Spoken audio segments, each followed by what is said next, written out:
What's up? What's up? What's up? My name is Here we Mike go again, Jimenez. Mike. No audio. Oh, you're kidding me. What's up? Mike, you What's got up? Can you yourself hear? on mute. No, I don't. You and I were just talking a few minutes ago. There you go. You're back. Oh, now you're on mute again, Mike.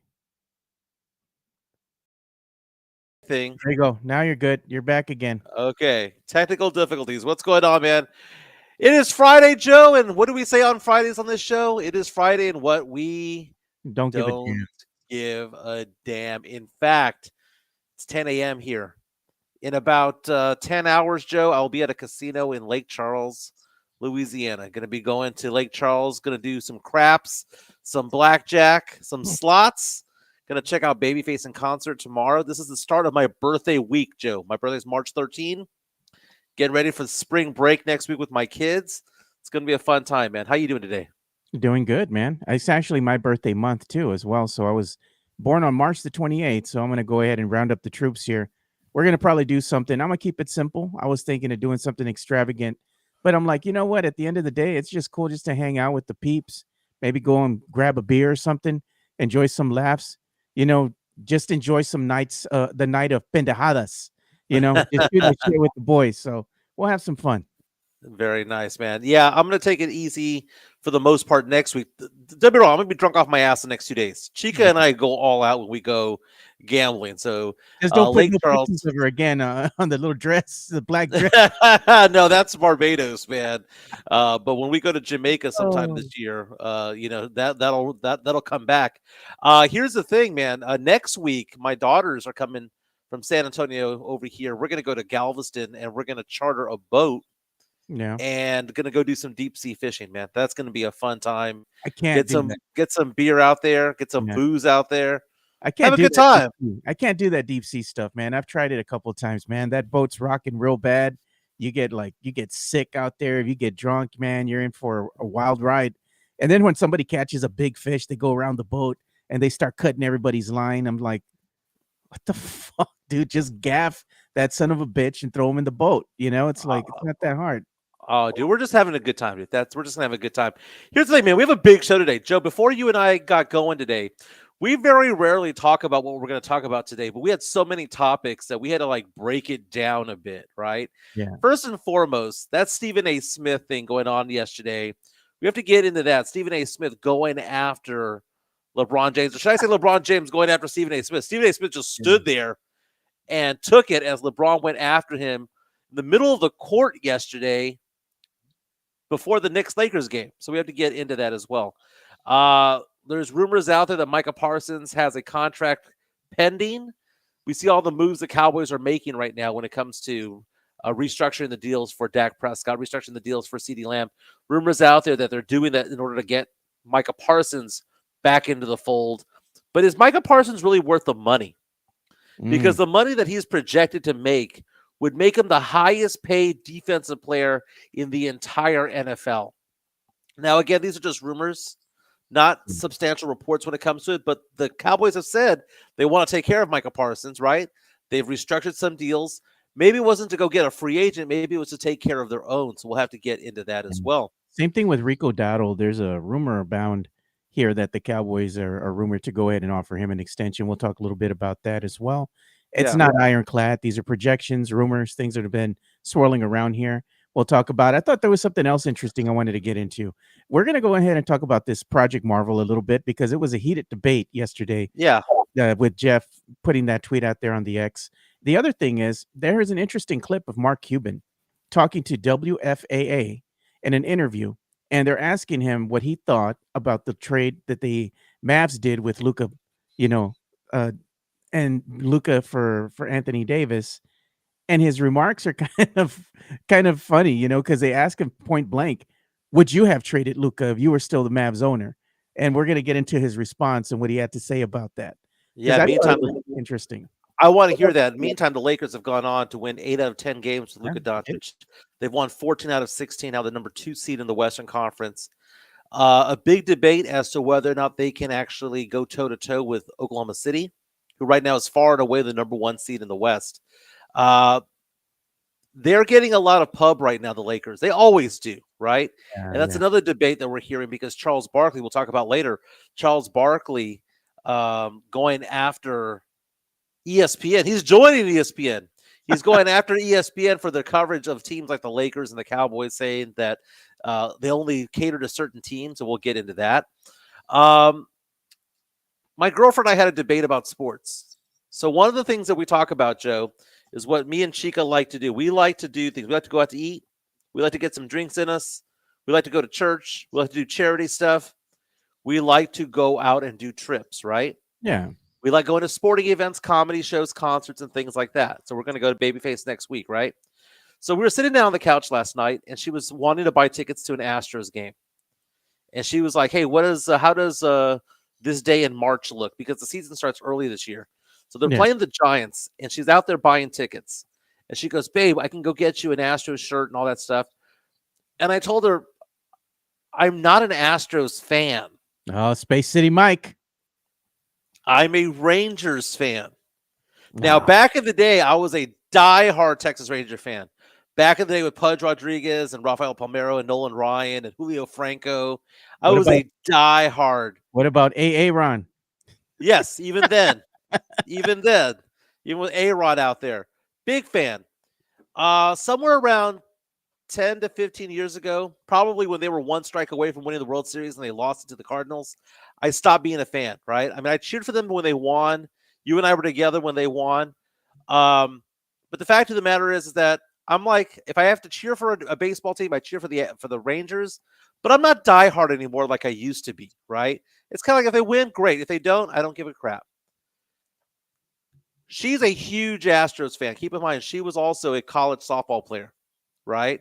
She also in the NBA cheers for two teams, Joe. Who is that? She cheers for the Spurs and she cheers for the Rockets. No, man, you can't So be a fan of both, bro. it's exactly what I said. So the debate that we had last night, and we have a trade going on. It's kind of like we do the Adam Schefter, the ESPN draft, the ding, ding, ding. We have a trade, and I have a poll on this at MJ Acquired Taste on Twitter. She says she's willing to only cheer for the Spurs and drop any Rockets fandom in exchange for me dropping the Rangers fandom and becoming an Astros fan. So you're gonna pick Your her up on thoughts? waivers? Pick her up on waivers? I'm going to pick up the Astros on waivers in order for her to drop the Rockets. Now, she has in the Oh, house over here Spurs memorabilia and Rockets memorabilia, and I've no. told her anything Rockets related needs to get the hell out. And she thought I was joking. Yeah, burn it So with fire. all the stuff that is Rockets related, I've put in the garage. Like that is not going to be inside any house that I live in. It'll be in the garage. That's fine, right? It can be put away into the garage. And she thought I was joking. I said, "No, you're not going to have that crap on my wall. Hell no. F no." Sam Salinas says, take the deal.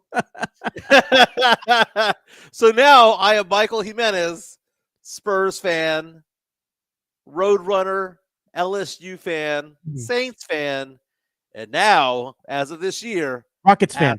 Astros fan. I bet you next our week. our first date last year was at an Astros game, by the way. Oh, I remember that. Ohtani hit a home run that game. That was our first date last summer. I bet So you very, anything very next week we're gonna see some decorum in the back of you, and half of the wall is gonna be Rockets and half is gonna be Spurs. I'm gonna say Chico wins. Chico wins. Wait, say that one more time again. I said half of the background right behind you, the decorum on the wall. Yeah. Half of it is gonna be Rockets and half is gonna be Oh, Spurs. I won't. You're not I the would only one. never do it. Would never do it. Chica's gonna do it. Chica's gonna do it. We have the Saints gear. By the way, that is a signed ball by Drew Brees. She's had that for years, and then I have my UTSA stuff and whatnot. Temporary home for right now, baby. Temporary home, but we'll figure this out. But big show to get into today. Also, there was a study, Joe, that if you have a girl, a daughter, and you're in that daughter's life, you live longer. Oh, I Do have you a daughter. buy that at all? It's the girl dad corollary. My daughter sent me that, and she was like, "You're welcome." Well, So this I is thought the that was thing. kind of funny. When God blesses you with a daughter, right? They say that He's blessed you with the best friend for life, right? Yeah. Because my daughter, man, I only have one daughter, right? Mhm. She's a daddy's girl, and she's like, she watches me like a hawk, dude. Like I can't do anything because she's always watching me. Like even when we go to the groceries, like I Yeah. grab the basket, and she doesn't want me to get flu because flu's going around. And she'll go up to me, and she's 21, and she'll go, "No, daddy," and she just slaps my hands away from the basket, and she goes and grabs the thing to clean the handle of the basket, wipes my hands. She goes, "You're not getting flu." And then if I'm getting something to eat, she's watching what I'm eating. She's like, "No, you're gonna put that back. You can get this instead." I'm like, "Really?" She's like, "No, you're gonna do better. Dad, you're gonna do this. Dad, no, dad." I'm like, "Man, you watch me." She's like, she watches me more than like she spends time with her boyfriend, I'm like, That's funny. leave me alone, at times. But I'm blessed to have a daughter. But if you have a daughter, they do that kind of stuff because they care about you, They even though do. it might be annoying, but they're really trying to keep an eye on you to take care of you. But God does bless you with the daughter, and when He does, it's a best friend for life. So I'll I take it. think the study said, and we'll get into it right now. I think the study said that if you have a daughter, you live 10 months longer than those who don't have daughters, Probably and because they're those who have taking care of you. multiple daughters live longer than 10 months. Yeah. And they said that if you have boys, your life expectancy doesn't get lower. It's just that the life expectancy, if you have a daughter, gets higher because you stop doing crazy stuff and you look at the world a little bit differently. And so that particular study has been talked about on all these talk shows this week and whatnot. But girl dads apparently live longer. And I'm reading it right now on Yahoo Health right now. It says it was a study being done that basically says again, you live 10 months longer. And there's a Dr. Mike Carolangio who was part of the research doing it. Found it to be interesting, man. My daughters are pretty cool. I was really close to the one that is my oldest, Gabby. Still very close, but I helped raise her in a different way because I was a single dad for so long. So we have a bond that's a little bit unique. Look at My Fernandez watch. youngest daughter is a mama's boy, a mama's girl, though. Yeah. Look at what Fernandez says. I drink with my sons. I'm not here for the long For a time. long I'm here time, for here the for good the good time. time. I do have 2 sons too, and the one thing that I like doing with my sons is we like watching combat sports together, right? So Yeah, that's one thing that I can do with my sons that my daughter has no interest in. So when we're watching like UFC or watching boxing, my sons will come in here in the studio with me and we're going to watch, fights or what have you, or we watch sporting events together. We like going to the Spurs games and stuff like that together, wrestling events, things like that. So I have the best of both worlds, but yeah, man, having a daughter is special. that's awesome. That's awesome. Let's get into some sports, man. Last night, the game of the night was the Lakers and Knicks, right? Everyone getting all excited about that. Lakers on a big roll right now, ever since getting Luka Doncic, now the number 2 seed in the Western Conference. But what happened before the game, the dust up between Stephen A. Smith Yeah. and LeBron James. So apparently, LeBron James called Stephen A. Smith over and was wanting to talk to him. And it got pretty heated. It got pretty heated, and you can see LeBron James on the court there You always, asking Stephen A. Smith to come on over. And Stephen A. Smith doesn't seem to be saying anything. He's just taking it all in. And what let you see is LeBron James just going after Stephen A. and just yelling at him at his face. Now, Stephen A. Smith, probably what, 6'2, 6'3, right? yeah. He's a big guy. LeBron James towering over him at 6'9" and just gives him the third degree, man. Just goes after him and starts yelling at him on the court in front of everybody, right? Stephen A. Smith says he went to bed thinking no one really saw that. Woke up and said he was surprised by the fact that it had gone viral. Let's listen to what Stephen A had to say, man. And you're in the Well, but before we get into that, let's kind of give some context as to why this happened. Stephen A. Smith has been very critical of LeBron James in recent weeks, recent months, because of the whole Bronny James being in the NBA. he's Bronny James talking was about him on drafted his in the second podcast. round. What's that again? He's talking about Bronny and LeBron on his podcast. Yeah, he's talking about him, basically saying that LeBron set Bronny up for failure. Basically saying that LeBron is the only reason why Bronny James is an NBA player, and going off and saying that Bronny gets no favors from his dad when it comes to things. And apparently LeBron was pissed off about it. But instead of calling him on the phone to discuss it, one on one, he made it public. So let's hear what Stephen A. Smith had to say, courtesy of ESPN.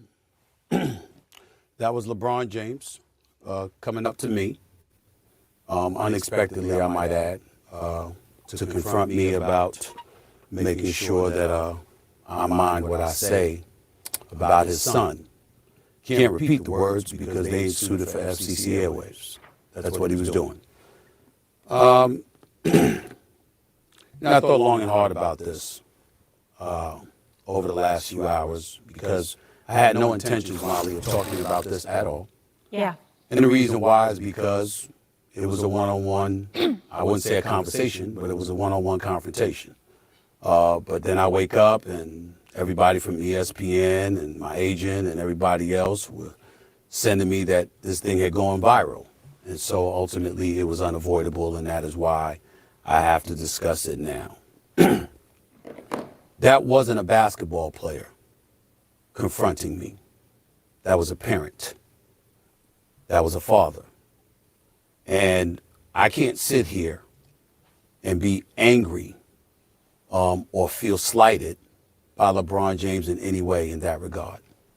By all accounts, he's obviously a wonderful family man and a wonderful father who cares very, very deeply about his son.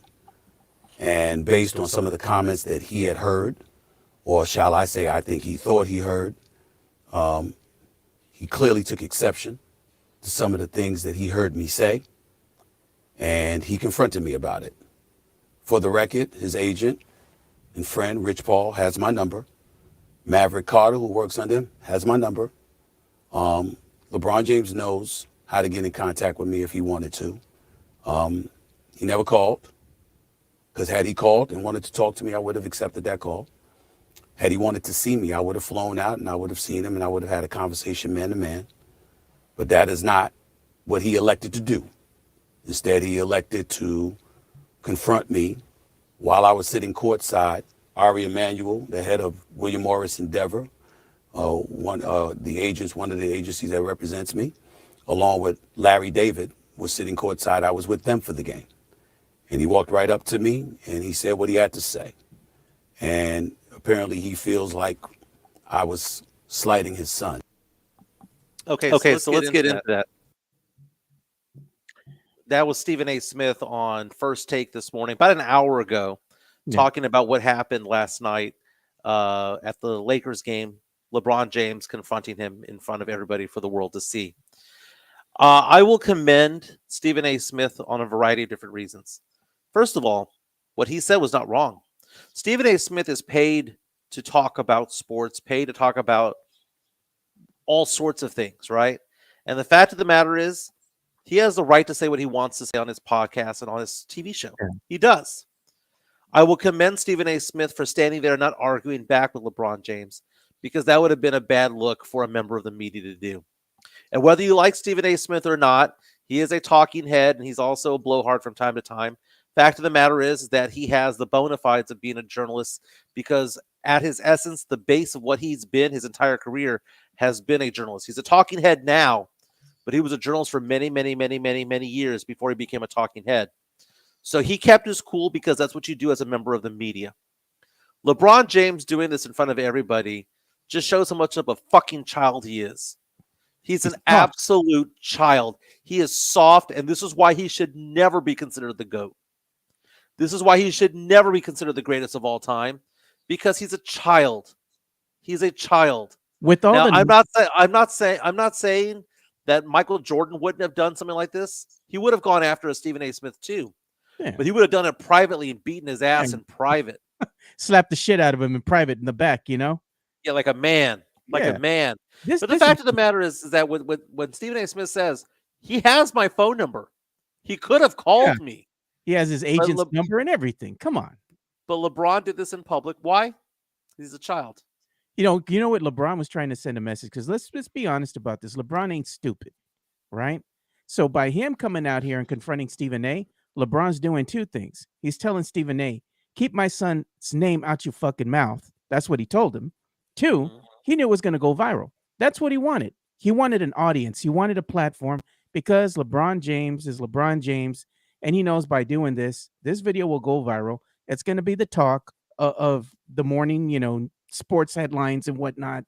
And that's what he wants. He wants an audience. So he's getting it. But being the fake tough guy is not the way to go. I mean, the fact of the matter is that you poll 100 people about this, They're going to side with Stephen A. Smith, even though they hate Stephen A. Smith. Yeah. Right? This is not something that you do. This is not something that, and only LeBron can get away with this, right? If Jeremy Sohan had done this at the Spurs game to Stephen A. Smith, he'd be suspended. Yeah. Right? The Spurs would handle that matter and whatnot, but LeBron's bigger than the NBA. And because of that, he's going to get away with it without having to have any punishment. Fact of the matter is, what Stephen A. Smith said about LeBron James and about Bronny James' performance is actual and factual, dude. It is. Bronny James averages 1 point per game. Bronny James shoots 20% from three and 25% from the field for his career. When they brought him up, Joe, remember first game of the season? They had Ken Griffey Jr. and Ken Griffey Sr. out there, all these father-son duos who have played together, right? And it was this whole contrived thing about, look how great it is that Bronny James was out there playing. Bronny James doesn't deserve to be an NBA player because he's not good enough to be an NBA player. He averaged 5 points per game while at USC. 5, right? Then he had health issues. Then he gets called up to the NBA. That whole thing where they were like, oh, we're going to pass him the ball like crazy, pass him the ball like crazy. How many of those shots did he make? Not a one, dude. You know why? Because he's not an NBA player. Let's hear the only reason why he's an NBA player, the only reason why he has a contract is because LeBron's there, because LeBron said no other team should draft him. LeBron, I want to play with my son. I'm going to play a whole year with my son wherever he's at. And forcing the Lakers to draft him in the second round. Forcing the Lakers not only to draft him, but to trade up to draft him to make sure no other team gets him, right? Yeah. This is all nepotism. And LeBron James hates the fact that people see it that way, and he threw a bitch fit about it. It is nepotism. This is so stupid.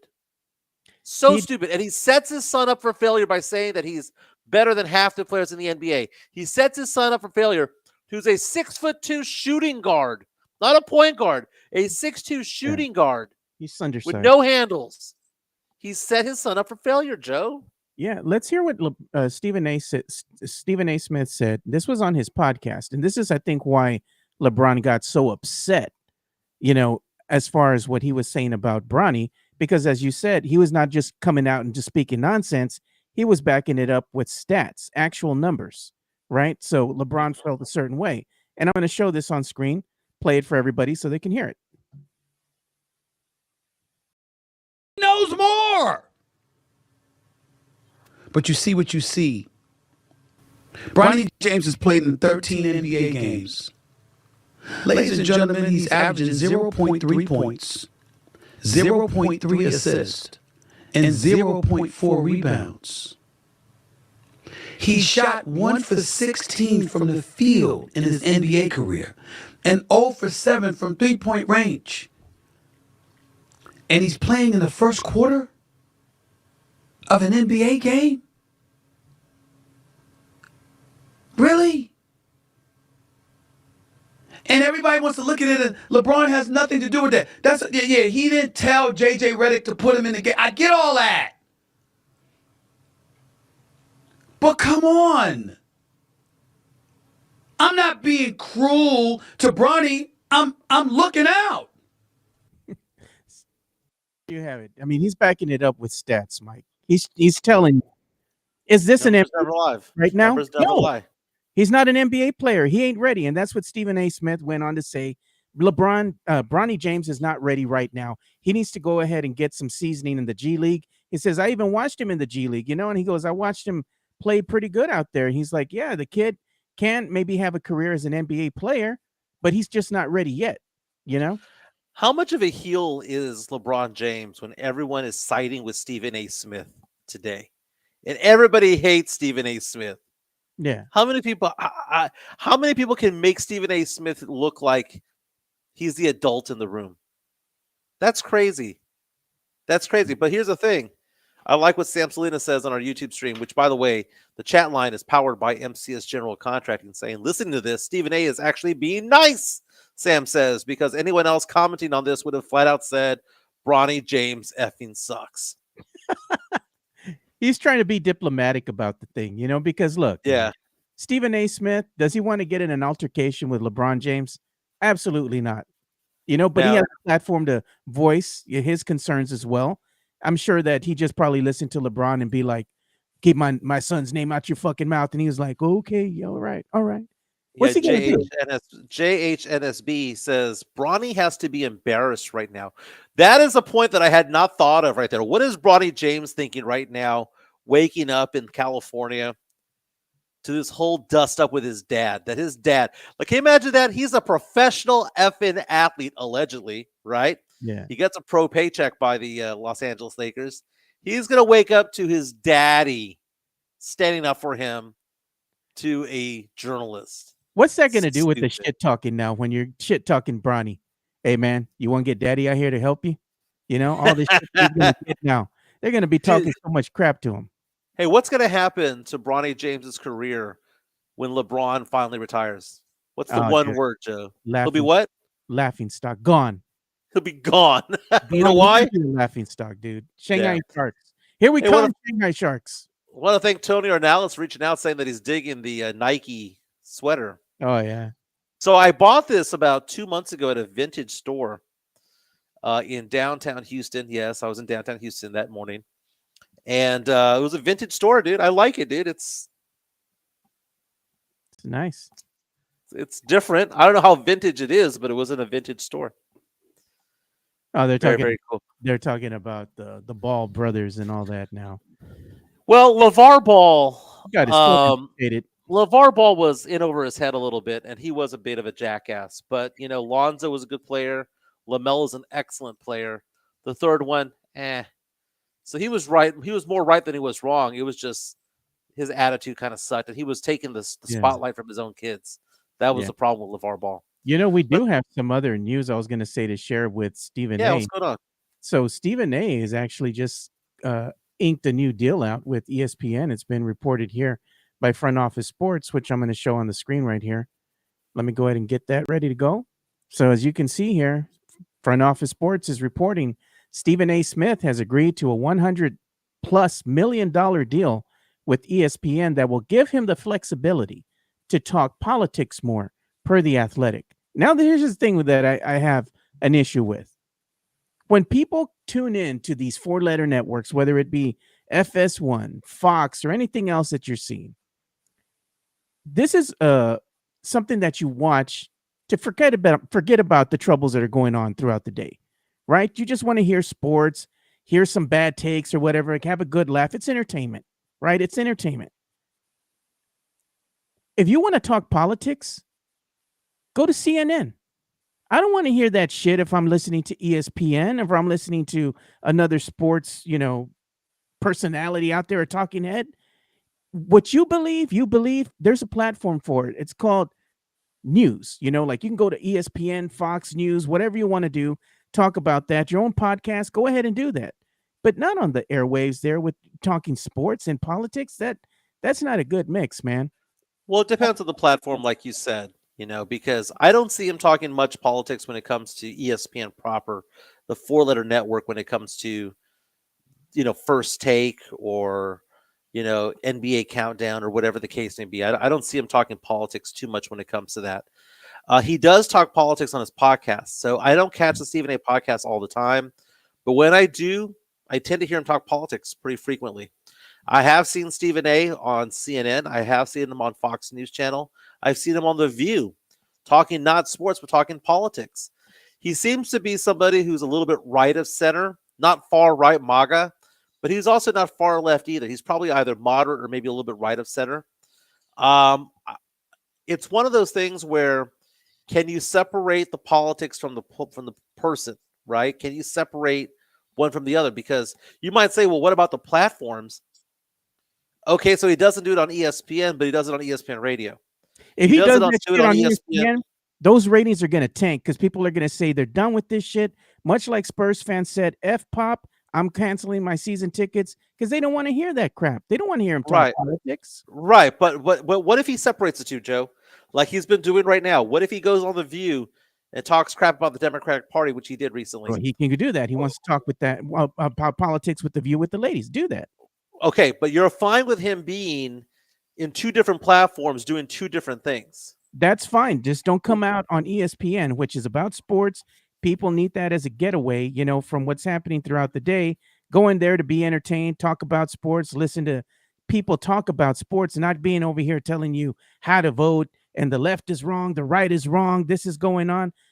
I can tune into a news radio station, public radio, if I want to listen to that shit. I don't want to tune into ESPN, FS1, or anything else and hear that if it's sports related. I'm there for a release just to go ahead and get away from the other things that are going on throughout the day. I don't want to hear that. I don't think it's possible to divide the two, because Keith Olbermann was with MSNBC for many years, and he'd go from MSNBC to ESPN, ESPN back to MSNBC, and back and forth. And some people didn't like him because of his politics, because his politics were far left. Yeah, look at David Atwater. Who cares about millionaires' thoughts on politics? Exactly, dude. I don't give a shit. I'm here to be entertained. I don't care what you believe, or leave the politics out of the thing. It's just like religion and politics. Leave that out of the conversation, man. Just talk sports. On our chat line, powered by MCS General Contracting, Justin R says he won't be on First Take talking politics. He knows how to separate the two. I understand that he can separate the two. It's can the public separate the two, because we have all of these different things. How did I know that he was on The View? It's because that clip came out on TikTok, and I was scrolling through TikTok, and I found that clip, right? And you had all the people from The View talking bad about Donald Trump and whatnot, and people love him, people hate him. And the politics that he was speaking there was not politics in nature. He was basically saying, if you watch that clip, he was basically saying the Democratic Party lost their way, that it stopped becoming the party of the people, and it became more of the party of far left. It went too far to the left, and he was saying that that's the reason why Trump was elected again, right? So it's almost like he's calling balls and strikes. I don't see him talking politics by saying that somebody is right or wrong. That's like Keith Olbermann did. Keith Olbermann was saying, "Oh, you're stupid if you believe this." Look at what Sith Lord is. But real fast. Keith Olbermann was like, "You're stupid if you do this out of the other, right? If you believe certain ways."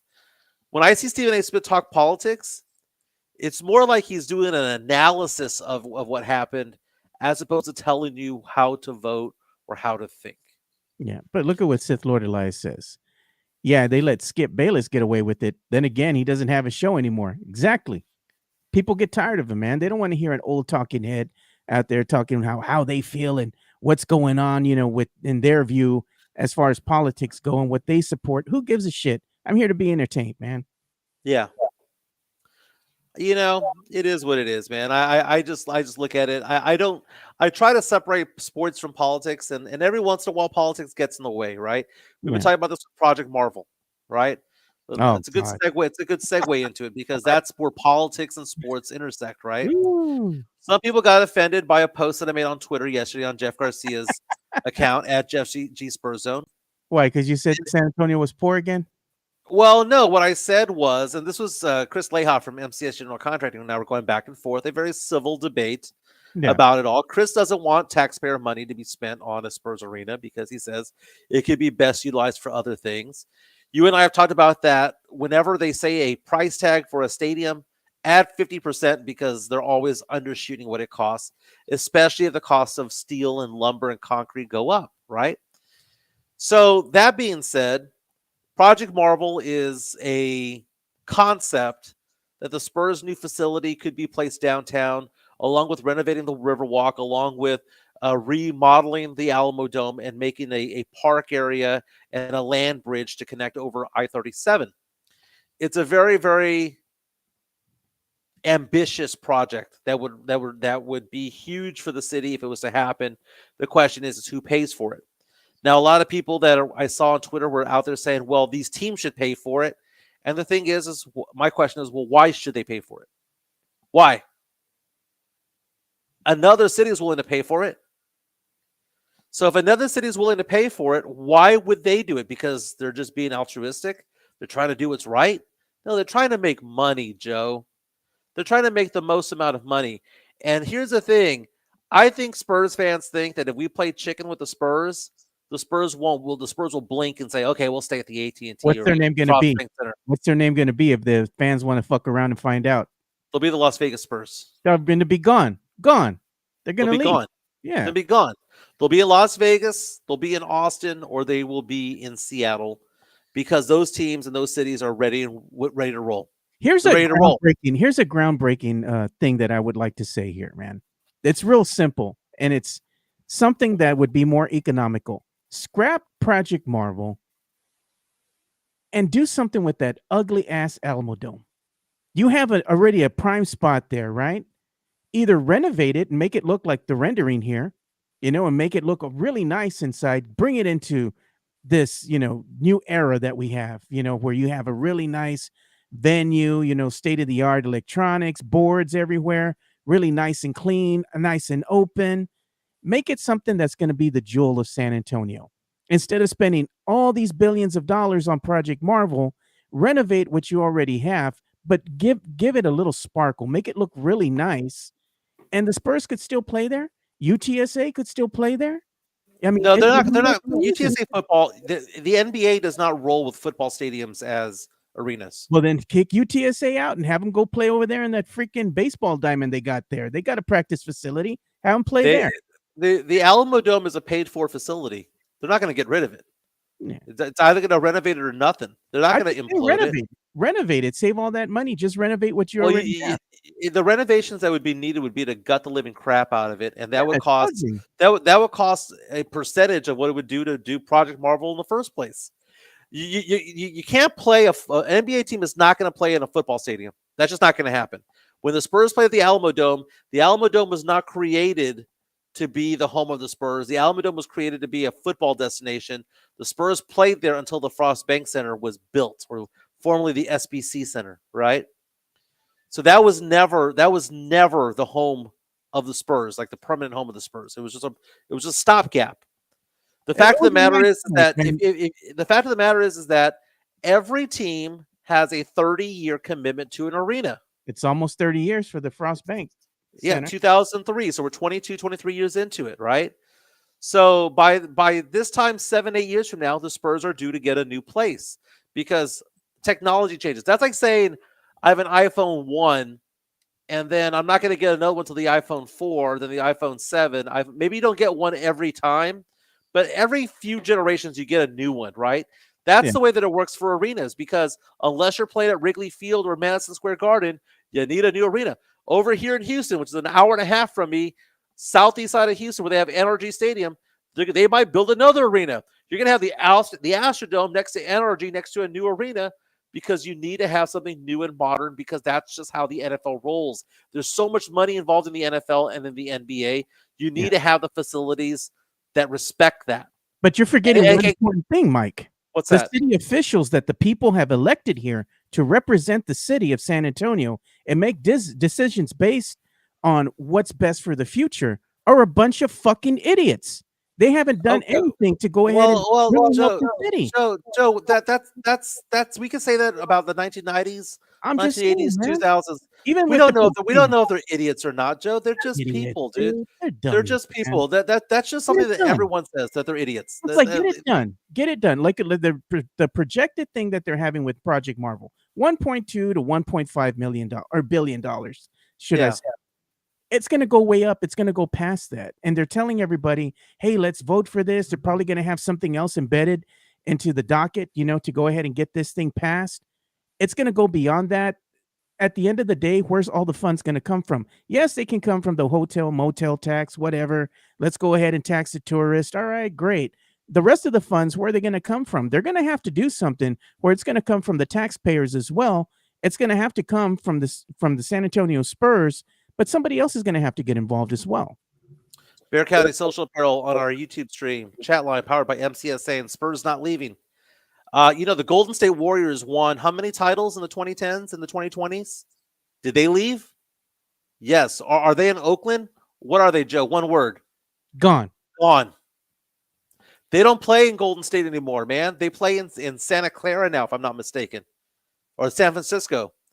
So they moved over. The 49ers moved from San Francisco to Santa Clara, right? These teams move. This isn't like a false promise. This isn't a, hey, blink. This is, if you do not do business with us, we're effing gone. And I don't think City of San Antonio officials and I don't think San Antonio residents get that. They think, oh, well, we have 5 titles and we got The Rock at La Cantera right? The Spurs have their own practice facility over there, right? They can't leave because they got a building over there in a little park. Oh my God. No, man. If they don't get a new arena, they're effing gone. They're gone. They'll be with Las Vegas. They'll be with in Seattle, or they'll be in Austin. You know why? Because those cities will roll out the red carpet and do it in a heartbeat. So as I mentioned on Twitter, maybe, just maybe, instead of saying, do you want to have this money set aside for the new Project Marvel, the real question should be, do you want this team in San Antonio or not? Because if you do, shut the F up and understand the taxes might go up for it, because that's the cost of having an NFL or NBA team in the city. If you don't want to pay for it, don't bitch and complain when they leave, because guess what? They will. I think that people don't realize that there's big business involved, and Red McCombs doesn't own this team anymore. May he rest in peace. He doesn't own this team anymore.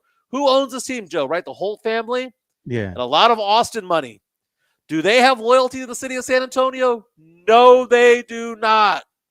They do not. This is not Red McCombs, San Antonio boy, coming over here from Spur, Texas, owning this team. These guys, Dell money, they don't have any loyalty to the city of San Antonio. And if you think otherwise, you're a fool. we got a $4.99 incoming super chat, Tony Ornelas. I do appreciate it, man. I was waiting for the perfect time to come in here and put it there. And this is what he has to say. Well, let's lower the cost for the city by calling it Project Marbach Nice. Leha coming at me from MCS saying Mike is full of effing crap. They ain't leaving. They sure as hell won't leave for Las Vegas. Yeah, tell that to the Raiders. Tell that to they have an NHL team now. What, dude? If the NBA, okay, Joe, if the NBA had no team in San Antonio, no team in Las Vegas, and they said we have one expansion team, we're going to give it to either San Antonio or Las Vegas, who would they pick, Joe? Las Vegas. Yeah. Does the NBA make more money with the city of San Antonio having a team or Las Vegas having a team? Of course, Las Vegas having a team. So the idea that they won't leave, I'm not the dumb one for screaming from the mountaintops. The dumb ones are the ones who think that they're not going to leave. But here's the thing with the NBA too. The NBA is all about appearances, right? So they want to go ahead and actually have representation in smaller markets like San Antonio as well, because it's important for, inclusion in the NBA itself. So I understand the logistics behind the whole thing. San Antonio, though, they need to get with the times. I mean, the Frostbank Center, you look at it, I mean, it's getting a little bit dated already. It's all right, but you see other arenas that look state of the art and really nice, like the Clippers arena, for example, looks amazing. But the Spurs kind of need to get with the times, and it is going to be better for everybody all around if they go ahead and move the arena downtown. Joe, I'll tell you what the Frost. I sorry for interrupting, man. I'm sorry. Go ahead and go. Keep going. No, I was going to say, no, I think it's better for the Spurs fans, and for the Spurs themselves, just to have the arena downtown, because the overall experience is better. Because what is it there to do when you go to the Frostbank Center? Do you want to hang out at any of the places around there? Fuck no. When you get out of the game, you're making a beeline and you're getting the hell out of Dodge, dude. You're going to want to go somewhere better, because there's no places to eat. There's no places to hang out as far as getting drinks at a bar somewhere that's nice. There's nothing around there. It's a shithole. You need to go ahead and move it downtown so you can go out there and you can take your lady, you can take your girlfriend, whatever, your side piece, whatever you want to do, and go and have some drinks, go have some food before, after the game. There's things to do after and before the games. That's important, because the more time that people spend downtown, the more money they pump in to the economy. That's good for business. That is true. And San Antonio is a convention city. Yes. We are a convention city. But imagine the city of San Antonio without the Spurs, Joe. People got mad because on Twitter I put down that we'd be big Laredo. We would be big Laredo. And Chica I told her how you make fun of the Valley, Laredo, El Paso, and she started saying why. She was like, Mike. We have a super chat coming in. 5 bones from Sith Lord Elias saying, shout out to USOA, Swiss, Castro, Bear, Leha, Sucios all day. Get Leha in the studio. Y'all just want to see a fight in the studio, man.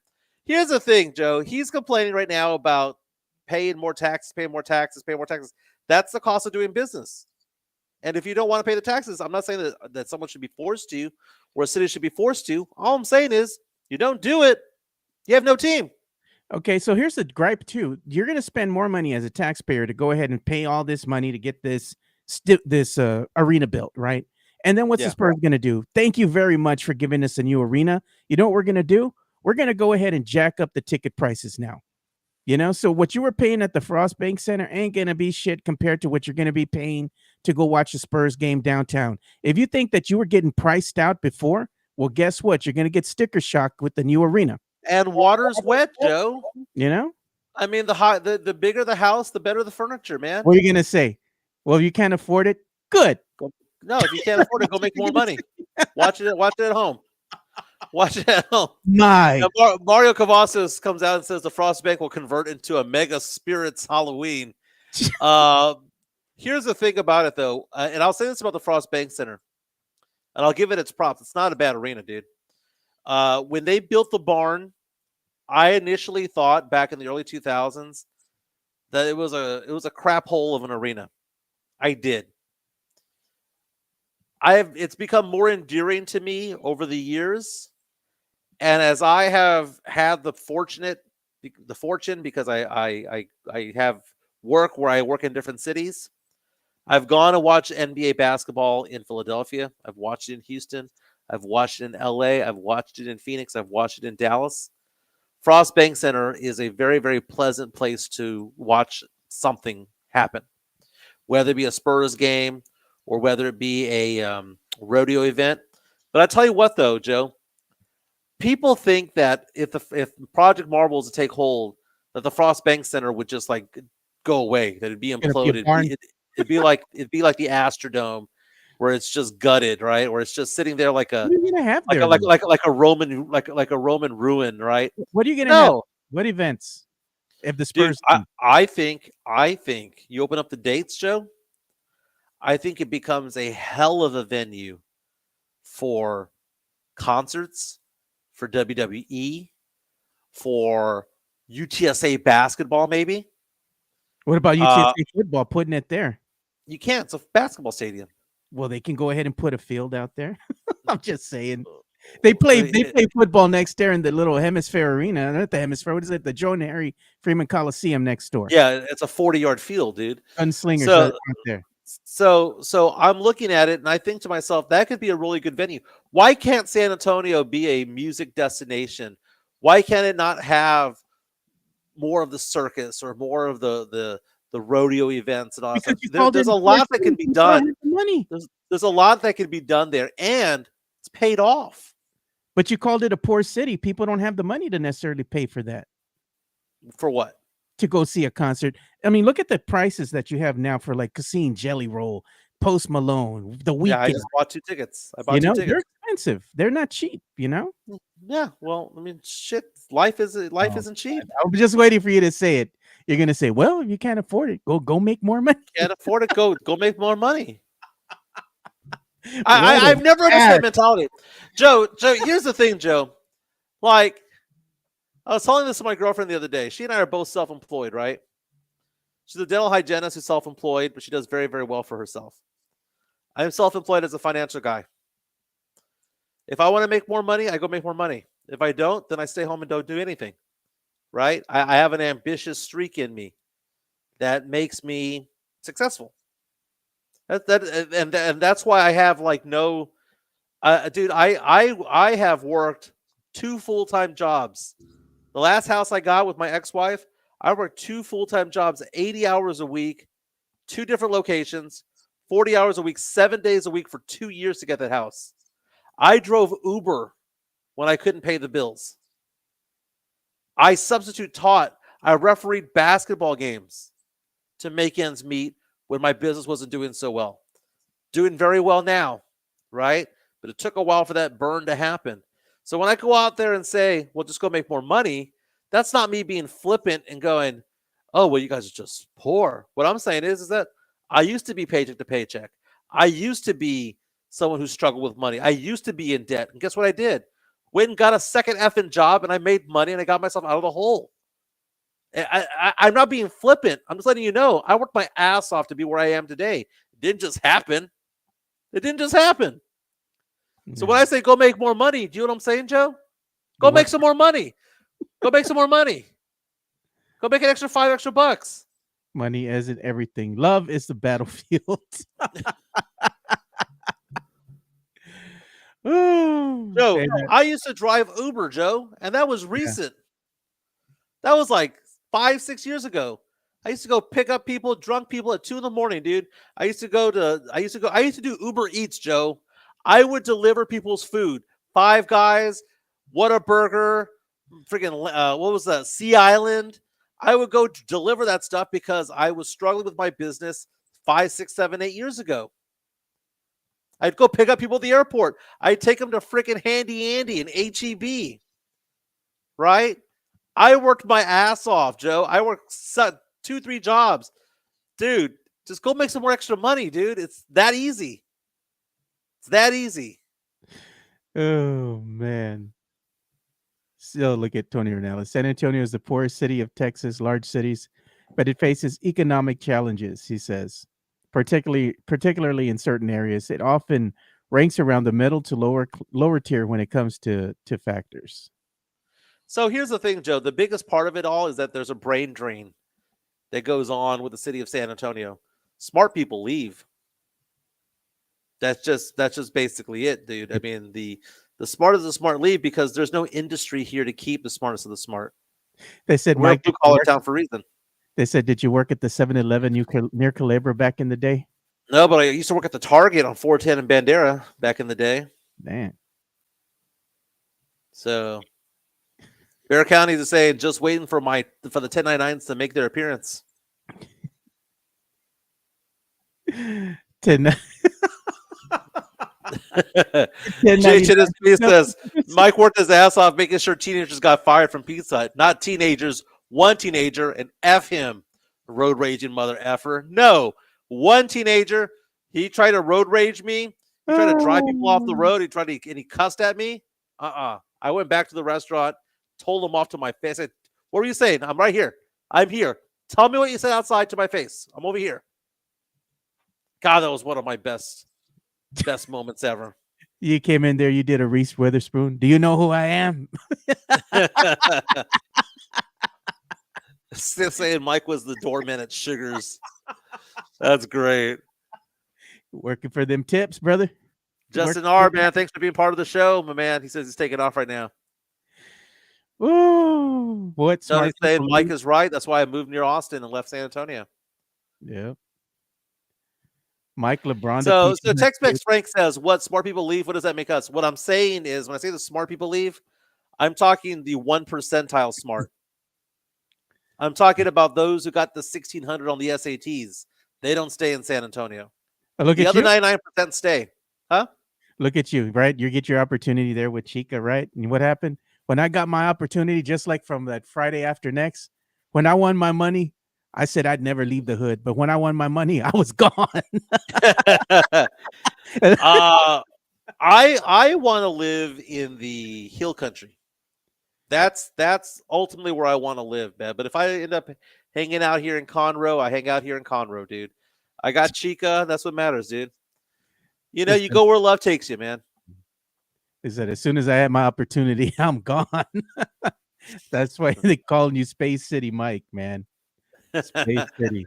But I hate going inside the city of Houston. The city of Houston's nasty. But to go on what Tony Dallas was saying, that there's certain areas that are underserved or not well off. It's like that in every major city. It is. Every major city has a side of town that is poor. And people are asking the question about like Project Marvel. What's going to happen? Are the people from the east side going to be mad about it? Fact of the matter is that they'll be pushed out. Look at the people who got pushed out by the Pearl. The Pearl was just one entertainment district, hotel, and restaurant. And a series of restaurants and bars. How many people did they push out, Joe? Because those were houses back there by the Pearl. Those were all duplexes and quadplexes and whatnot. Yeah. That pushed out. So what's going to end up happening is that Project Marvel takes hold. Those homes that are there that have been there for decades are going to go away. They're going to go away because Taxes are going to go up in the area. It's called gentrification. You're not going to be able to afford to live there. Much like the people who live near the near the Pearl can't afford to live there I got anymore either. somebody at my door. Let me answer this real quick. I'm gonna put myself. Man. So Barack Havas is asking the question: is Conroe, Texas, the butthole of Texas? It's not, man. It's actually very nice. There's a lake out here. What's interesting about Conroe is that Conroe is about an hour outside of Houston. If you're driving to Katy, like towards Houston, you hook a left on Katy, and instead of going an hour towards Houston, you go an hour to the left. All right, you eventually hit the 45. But what's cool about Conroe is that half of it's kind of like San Antonio, and half of it's kind of like Bernie. Just depends on what side of the town you are in. It's not bad, man. But we're just renting a house here for the year, and we're going to decide where we're going to be permanently sometime at the end of the year. Could be San Antonio area, could be the Conroe area. We just don't want to be in the city limits of any place. We don't want to be in San Antonio. We don't want to be in Houston. We want to be somewhere. So we're looking at Bulverde, Bernie, Bandera. We're looking at Gonzales, Luling, Seguin, Conroe, Montgomery. We're looking at somewhere in there to go live at. Yeah, I'm trying to get out of here myself. It's too packed. It's too packed. Tex-Mex Frank, what does San Antonio call people with super high IQs? Gone. Sorry, go ahead, Joe. No, I'm trying to leave the city of San Antonio because I want to live more on the outskirts of San Antonio or go to Luling, somewhere, these other little towns, because when you start to get a certain age, it's not that I don't love the city of San Antonio. It's just too packed for me now, dude. I kind of want open space. I don't want to be like 8 or 10 feet away from my neighbor, over here in the suburbs anymore. I want my own land, kind of just want to, have a nice, quiet life, kind of away from everybody and just enjoy peace and quiet for a little bit. And that's the thing. So I want a little bit of land too, acre would be nice. I saw some land the other day that was 3 acres over here in the Conroe area. I'm just taking a look at it. It had no access to water, so I didn't really care about it. I do want to live. Well, I want to have a view of something, dude. I just don't want to have a lot. I don't want to have a lot and a house on top of it. I want to have either a lot with a view or a lot with some access to water, right? Yeah. It's beautiful over here. I'm really looking at what can I do over the next 5 years to have my business be as successful as possible so that I can afford the house that I want to get. I'm 48 years old, but I don't want to work till I'm 70, dude. I want to work because I want to work, not because I have to work. No, one of the cool things, Joe, and this is my humble brag right now. Got my credit score, Joe. Got it updated. Bum, bum, bum. 810, 803, Joe. Joe, life is treating me pretty good, man. Life is treating me pretty good. I'm being very, very blessed and fortunate these days. But that took a lot of work to get to that, I work my ass off, Joe. I work till 2 in the morning, 3 in the morning every day. I don't work to the bone like people with their bodies. I'll never work as hard physically as like our friends at MCS do, or people who do a lot of manual labor. I know that that's a different type of work. But the idea that I just sit here and do nothing all day long is also wrong too. Yeah, no, I'm privileged to work from home. I have a decent job here working for the feds. Like I said, I had gotten a promotion here, but I can't really say what I do. I only tell my friends what I'm doing now. Can't really say too much about that, but I just go and go to work every day and enjoy it. I'm privileged to work from home for the feds and just, do what I do. So I'm glad, I'm grateful for it, blessed. But let's go ahead and give some love to MCS General Contracting. Let's do it. MCS General Contracting, more than 30 years of combined experience in concrete placement. They are the best in the business, honest pricing, high quality work. They get going on house foundations, driveways, concrete patio decks. If you want to extend the deck, extend the driveway. If you're a business and you need to put together a slab, a parking lot, or other concrete placement services or sidewalks, reach out to MCS General Contracting at 210-774-9155. They're confident in their skills, so give Chris Leha over at MCS General Contracting a call at 210-774-9155. And thank you for being a sponsor of this show. All right, so we've been talking a lot about money and MCS General Contract, baby. They got the Diamond Heart Concrete, man. The best concrete for your money.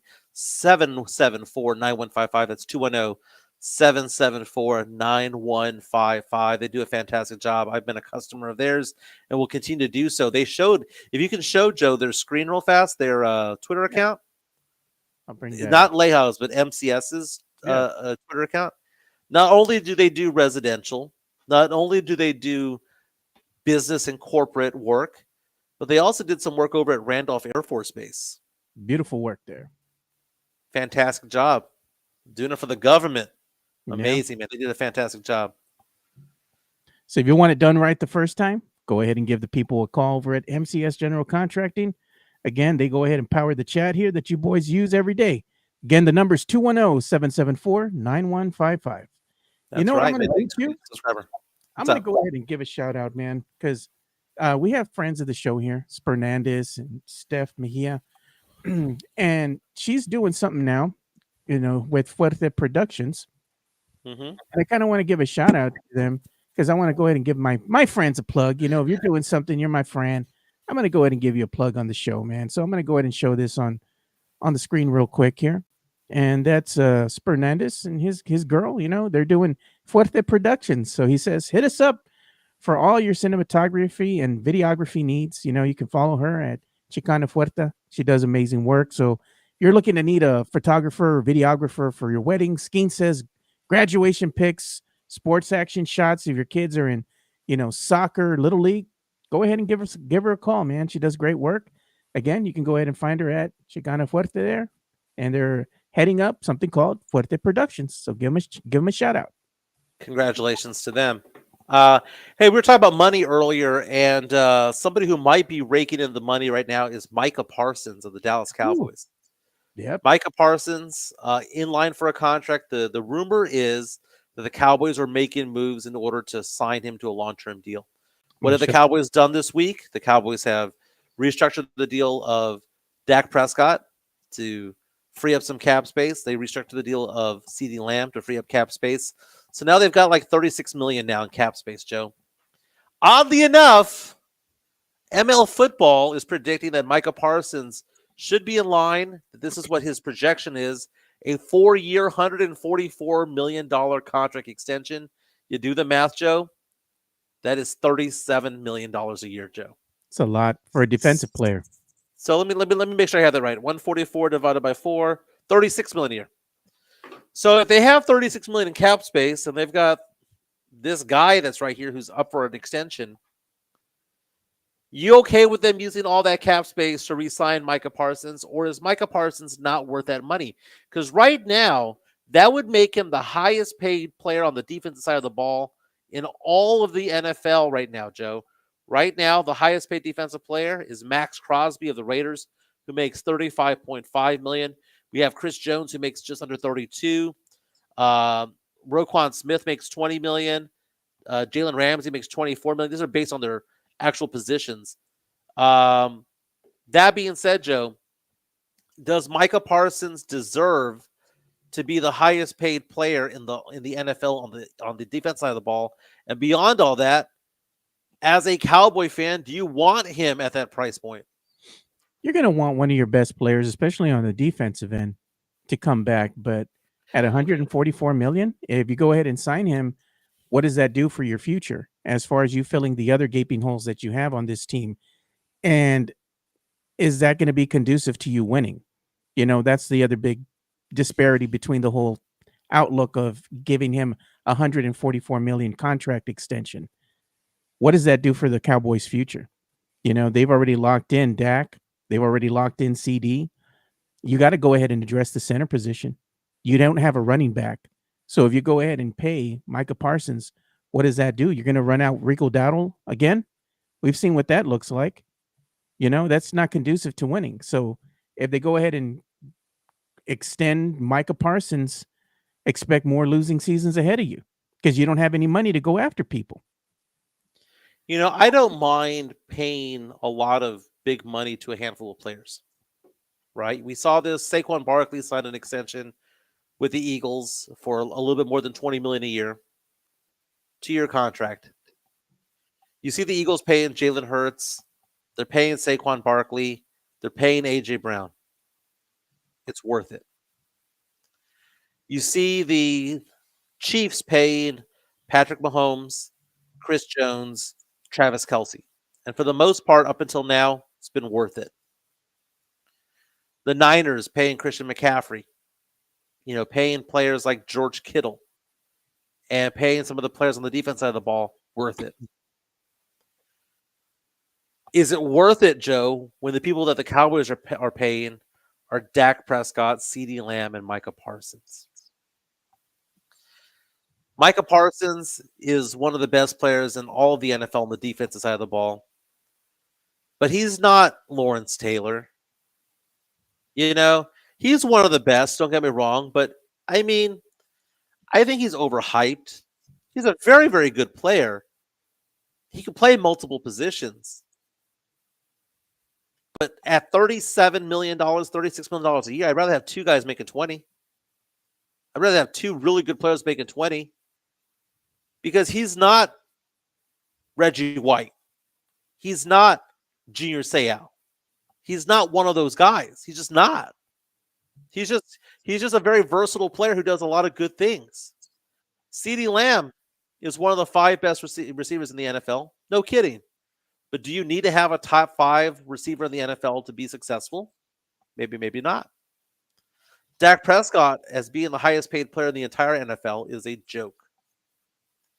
So it's not about the strategy of paying 3 or 4 really good players. It's did the Cowboys pick the right 3 or 4 players to pay? And I don't think they did. I mean, extending Dak the way they did, I mean, he plays on one leg, dude, and he's not that guy that's going to take you to the promised land. Not here with the Cowboys, anyway. And then you have CD. I mean, beyond CD, who's your other receiver that you're going to help? That's going to help CD, right? Who's another consistent receiver you have out there?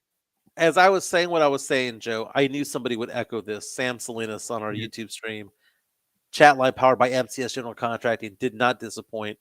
Asked the question, so what, Mike? Are you saying you'd rather have quality guys over a star? Referencing what I was saying about the NBA and about the Spurs yesterday in our tit for tat, our battle with Jeff Garcia from Locked On Spurs.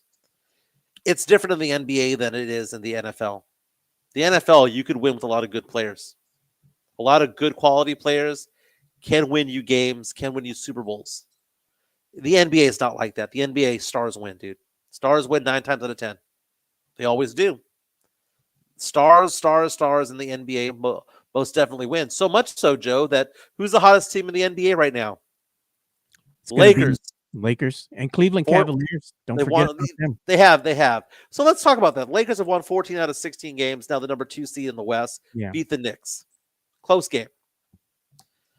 Charles Barkley coming after ESPN saying, you guys are paying way too much attention to the Lakers, way too much attention to the Cowboys.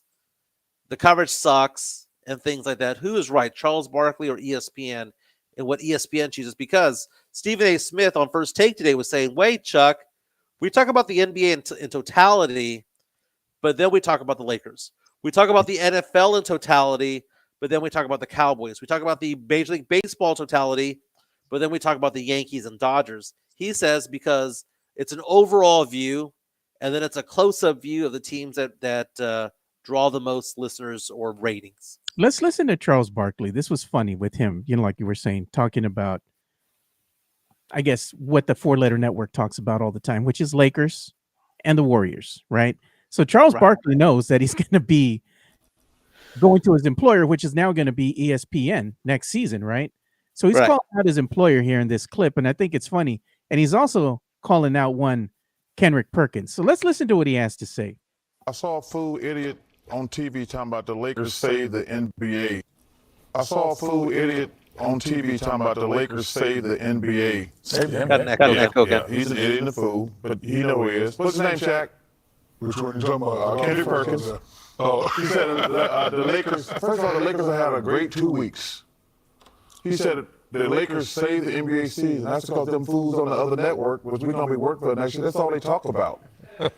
Let me tell y'all something. And first of all, I want all the smoke. I don't whistle when I walk by the graveyard or anything like that. I don't whistle when I walk by the grave. Right. I like that. Hey, one. I'm man. stealing that one. The Lakers are doing great. Got a long way to go. But the reason the season's been going great for the Cleveland Cavaliers and the Oklahoma City Thunder. Y'all just want to talk about the Warriors and the Lakers. They're both doing great. Don't get me wrong. If I turn out to be wrong, I got no problem with that. But y'all are idiots because y'all talk about the Lakers and the Warriors all the time. Y'all don't. The Cleveland Cavaliers have won 12 straight games. The Oklahoma City got the MVP and they are on fire. Y'all are talking about who's in second place. That's the reason I get pissed. Hey, the Lakers are doing great. I don't mind being wrong. The Warriors are doing great. But that's because you fools on other networks, which we're going to become fools next year. We'll be working on that network. But Oklahoma City and the Cavs been balling for 6 months. Y'all talking about teams that had two great weeks. Time out. I get what you're saying. You just went at the whole network. Okay, so Charles is both right and wrong when it comes to all this, Joe. He's both right and wrong. I understand what you're saying, Joe. This is kind of like saying the city of San Antonio should do more or better with their tax dollars and have smarter people on city council. That's all like, okay, yeah, that's what should be done, right? They should be paying more attention to Oklahoma City. They should be paying more attention to the Spurs when they were better. They should. But at the end of the day, Joe, it's about ratings. At the end of the day, it's about what gets people to watch. I couldn't stand Rush Limbaugh back in the day, but one of the things that he did say was the people who listen to you, you want to have 50% who love you and 50% who hate you. And the reason why back at Sports Star, I had a highly rated show back in the day was because half of my listeners loved me and half of them hated me. And guess what, Joe? When I got laid off, not fired, when I got laid off, what happened, Joe? The people who hated me were the ones who came out to defend me. So that being said, it's a catch-22, man, because you can say, yeah, we want to give some love to Oklahoma City. We want to give some love to the Cleveland Cavaliers. But the fact of the matter is that does not drive ratings. What drives ratings are big market teams. Right, wrong, or indifferent, that's just what happens. Steph Curry, Golden State, they talk about them a lot. Why? Because Steph Curry is a top 10 player of all time in the NBA. And he's also a 4-time champion. The Lakers move the needle. Shea and all them, they're speaking the truth by saying that they do move the needle. Luka going to the Lakers was a godsend for the NBA. It really was. Because now you have Luka with LeBron, and we get to talk about that all through the playoffs. And now the Lakers get to have a window open for 10 more years because Luka's on that team. The Cowboys move the needle when it comes to the NFL. Dude, I was watching ESPN yesterday, and I'm like, why are they doing a Cowboys segment? It's because it moves the needle. You may not want to hear that, but it does, Joe. The Yankees move the needle. The Cubs move the needle. So I understand what he's saying. At the end of the day, we're probably going to have a Cavaliers Thunder NBA Finals, but until then, it's just the way that it is, man. And look at this was funny too, because Kendrick Perkins felt a certain way about some of the comments that Charles Barkley had to say about him on TNT. Yeah. TNT felt a certain way because they removed the clip because they didn't want all that smoke from ESPN. Kendrick goes on to say, hey, NBA on TNT, might want to tell that senior citizen, Charles Barkley, that I'll be around. When he see an idiot or fool in person, make sure he keep that same energy. When he come playing with me, if he want to, and I'm going to address his ass like the numbers on a house, straight from the 409 homeboy, we bar none and fade all. He puts hashtag Texas boy. Kendrick, okay. Kendrick Lamar can try to be all badass and all that stuff and try to be all tough. At the end of the day, when you guys are working together and ESPN has to choose between one of you two, the one that's going to be unemployed is going to be Kendrick Perkins. Yeah, he's not going to be Charles Barkley. Kendrick Perkins is a dumbass, dude. His takes are hot garbage, man. All the time he's just saying shit to get it's clickbait and ratings and stuff like that. That's all it is. And he puts this tough guy persona out there. He's going to be fighting with somebody at work. You can get fired, dude, or sued. Come on, stop it. Did I say Kendrick Lamar, not Kendrick Perkins? Yeah, you think you said Kendrick Lamar. I said Kendrick okay, Lamar. My bad. Ba-da-ba-da-ba-ba-da-da-da. All right, so very nice, Joe. Joe, what you got going on this weekend, man? It's Friday. You don't give a damn. Yeah, I'm just gonna probably lay low this weekend and enjoy my 3-day weekend because I'm gonna be off Saturday, Sunday, and Monday. I'm gonna go camping with my little niece. She's never gone before, so I'm taking her for spring break. Taking Oh, her where y'all out to going? the parks. I think I'm gonna go take her. I have reservations already set up at Palmetto State Park, and that's a really nice little park, especially Yeah. for a little girl, 10, 11 years old. She's never gone before, so I'm gonna take her out there. She's gonna have a great time. She's gonna That's I-10, right? No, it's right here by Luling, dude. It's just a little bit Yeah. outside there. Yeah, man, that little girl has a lot of energy, dude. She's gonna run me ragged, dude. I know I'm gonna be tired because she wants to go hiking, she wants to go fishing, she wants to do the s'mores, she wants to make a fire, do everything for her. And my sister-in-law, brother-in-law, gonna go with me as well. My good friend Jonas Clark, he'll be out there enjoying the day with me as well. That's gonna be a nice, relaxing time, but I know my little niece is gonna keep me really busy. Yeah, I've heard really good things about that park. It's on its way to like Luling, right? So you go I-10 Yeah. east It's to right down Luling. the road from the Buc-ee's. So if you're going down Yeah. Luling and you see the Buc-ee's and you take a right there, and you just keep going down that road, eventually you're going to hit Palmetto State Park. It's a beautiful little park. It's known for the palmetto trees or the palmetto plants that grow wild all over the place. It's sort of very lush, almost like a rainforest when you go Very over. nice. Used to be volcanic. They had volcanic activity like mud boils and all that, but it's since been dormant. Beautiful little lake they have out there. So we got a spot right by the lake because I've been going there for years with my family. So taking my niece this time. Very nice. This weekend, I have Babyface concert at the Golden Nugget. That's the birthday gift that my girlfriend got me. I turned 48 on the 13th, man. I'm getting old, baby. It'll be the 30-year anniversary of my 18th birthday, baby. But no, we're gonna go over there. We're gonna go to the casino tonight. We're gonna play some slots, play some blackjack and whatnot. I got to get my clothes ready for the weekend. Chica, she usually dresses up really nice and kind of sexy for the casinos. That's just what she does. Yeah. So I'll take it, baby. She'll be wearing the heels and all that stuff. Yeah. So we'll be doing that next week. I'll be doing the show Monday, Tuesday, Wednesday. Gonna go get my daughters on Wednesday in San Antonio. I'll probably do the show Wednesday in studio. Yeah. That's what I'm hoping for. And then pick up my kids, come on back to the Houston area, and then we're gonna go spend the week over here Thursday, Friday, Saturday, Sunday. We're gonna do some fishing and stuff like that. What we'll probably leave from charter a boat from Galveston Yeah. and head on out. We have a $5 super chat coming in. Last minute one from Sam Salinas saying, Grito for the start of the SAFC season tomorrow. It's exciting times. I got to go to a game this year, man. I promise you, Joe. Got to go to a game this year. Let's hear that grito for San Antonio FC.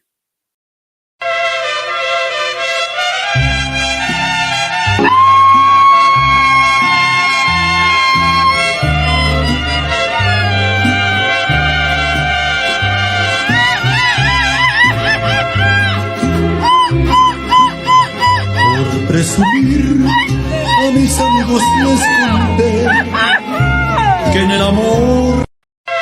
There you go. And also, we got to give some love to Jeff Garcia of the Locked On Spurs podcast. Yeah.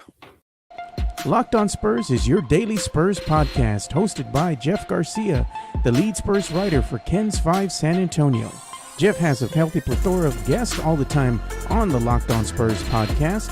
You can also follow Jeff on threads at Jeff G Ken's 5 SA. You can also follow Jeff on Twitter at Jeff G Spurs Zone.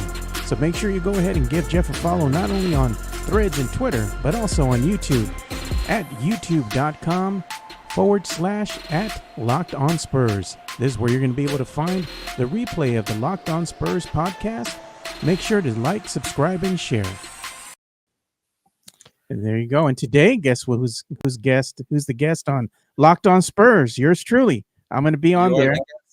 Yeah, we're going to be previewing the Spurs Kings game, kind of talking about what is the reception going to be when De'Aaron Fox goes back to Sacramento. There, is he going to be met with boos, or the fans going to go ahead and give him his roses? They're going to have a nice tribute video for him. What's going to happen? And we do have the matchup of ex-Spur DeMar DeRozan versus current Spur De'Aaron Fox. A lot of good storylines and matchups that are going to be happening in tonight's game. It's going to be a late tip at 9 o'clock, but make sure you go and watch it. It's going to be a great entertainment tonight. So we're going to talk Harrison about Barnes also Yeah, making the Harrison return to Sacramento as well. See, it's a 9 o'clock tip off, so that means I have to be on the road by 5 in order to get my bets placed at DraftKings Sportsbook there at the Golden Nugget. So I'm excited about that, or at least I'll get a second half bet in.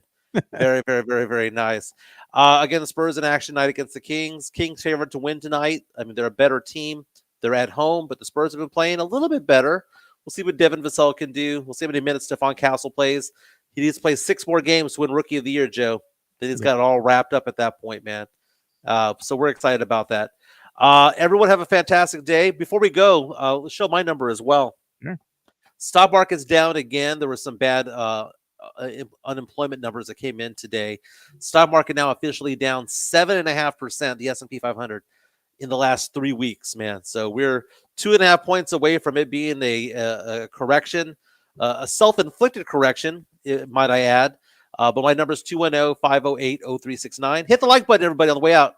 210-508-0369. If you have questions about your retirement accounts, your investments, your savings, mutual funds, life insurance, long-term care, all that good stuff, give me a call, 210-508-0369. Everyone have a fantastic day. We will be back on Monday. Go Spurs, go.